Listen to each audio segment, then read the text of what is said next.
Michael Beckwith, qui est un Américain, un leader spirituel, parle de 4 stades de la conscience. Le premier stade de la conscience, c'est un stade où on fait les choses mécaniquement.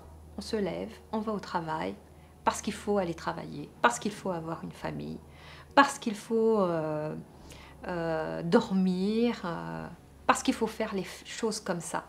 Donc l'individu ne se pose pas énormément de questions. Il vit les choses, il les subit. Il subit sa vie. Le deuxième stade de la conscience, c'est que là, il décide de reprendre son pouvoir sur la vie. Et donc de créer la réalité qu'il a envie de voir apparaître dans sa vie. Il va le faire par différents outils. Il va le faire par la visualisation, par les affirmations, par les mantras. Il va créer et ça va se manifester. Parfois oui, parfois non. Ça dépendra de s'il est aligné, si sa demande est alignée avec sa trajectoire d'âme ou si sa demande est suffisamment mature avec sa réalité à lui de ce qu'il est aujourd'hui. Parce que s'il fait une demande qui est irréaliste par rapport à sa réalité, eh bien, ça sera difficile à être concrétisé. À ce deuxième stade, on devient beaucoup plus conscient et on comprend que pour manifester ce que l'on veut voir arriver dans sa vie, eh bien, il faut se transformer soi-même d'abord. Il est nécessaire de se transformer pour être calibré au résultat que l'on veut voir se manifester dans sa vie. Le troisième stade de la conscience, donc un stade plus large, plus évolué, là, je commence à me laisser bercer par le flot de la vie, à comprendre que je ne décide pas de tout, qu'il y a une énergie universelle qui me guide, qui m'influence et qui organise les événements, qui organise les rencontres, qui organise les messages que je peux entendre. Je peux être assis au restaurant et la table d'à côté va répondre, j'entends quelques mots qui répondent à un questionnement profond que j'ai en ce moment. Je m'ouvre à l'extérieur et j'écoute et je regarde et je me laisse guider par le flot. Le quatrième stade de la conscience que décrit Michael Beckwith, c'est que j'atteins une union, une unité avec ce qui m'entoure. Je n'ai plus d'efforts à faire.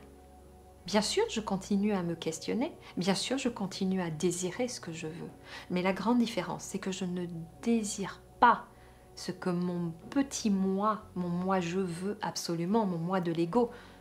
Je désire uniquement ce que mon âme désire pour moi, puisqu'elle vient sur Terre avec moi avec un projet bien défini. Le projet de ma vie, le plan de ma vie, il est établi. Je fais un avec ce qui m'entoure. Je fais un avec les énergies universelles. Et je manifeste ce qui est bon pour mon âme. Et ce qui me fait du bien à moi. Un exemple très simple et récent. Hier soir, quand je suis arrivée à l'hôtel, il était tard. J'avais déjà dîné, mais j'avais très envie de manger une salade de fruits pour terminer ma soirée. Le temps de monter à ma chambre, je savais que le restaurant allait être fermé. Mais je l'ai ressenti, j'avais envie de cette salade de fruits. Je monte à ma chambre et quand j'ouvre ma porte, avant d'ouvrir ma porte, les portes de l'ascenseur s'ouvrent et juste devant moi, il y a une salade de fruits sur une table qui m'attendait. Comme ça, dans le couloir, une salade de fruits avec les couverts. Ma pensée s'est immédiatement manifestée. Et ce n'est pas quelque chose qui arrive une fois tous les 10 ans. C'est mon quotidien, régulièrement.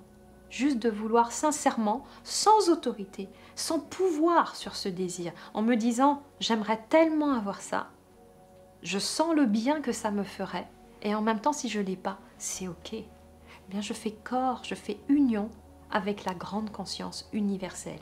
Et elle, qu'est-ce qu'elle fait? Eh bien, elle me l'offre parce que j'ai laissé de l'espace pour qu'elle puisse se manifester. C'est la 4e étape. Reconnaître les signes de la vie, c'est vrai, ce n'est pas évident. Parce qu'il faut avoir une expérience, un apprentissage. J'ai mis des années, j'ai mis toute une vie pour apprendre à décoder les miens et bien les connaître et bien me connaître. Et savoir ce que mon âme me propose à chaque fois et la direction qu'elle veut me donner. Et j'accompagne justement à faire ce chemin-là, à reconnecter avec son propre langage intérieur, sa propre alliance avec la vie, pour comprendre à chaque moment, même si ce n'est pas au moment instantané, mais quelques jours après, quelques semaines après, à comprendre qu'est-ce qui se passe pour vous et pourquoi ça s'est passé de cette façon-là et où est-ce que votre âme veut vous guider, dans quelle direction. À avoir une clarté dessus de façon à ce que vous ne soyez plus perdu et que vous avanciez en plein brouillard. Ce que j'accompagne à faire, c'est justement de mettre de la lumière, de la clarté, d'avancer dans un pas assuré, dans un chemin qui est florissant, avec comme s'il était parsemé de pelouse, de fleurs et de lumière tout autour. Et que là, vous avancez d'un pas assuré, au son de votre voix, en étant qui vous êtes et en sachant parfaitement ce que vous êtes venu faire, mais aussi ce qui vous est demandé de faire. Parce que vous savez décoder et interpréter les signes de votre vie.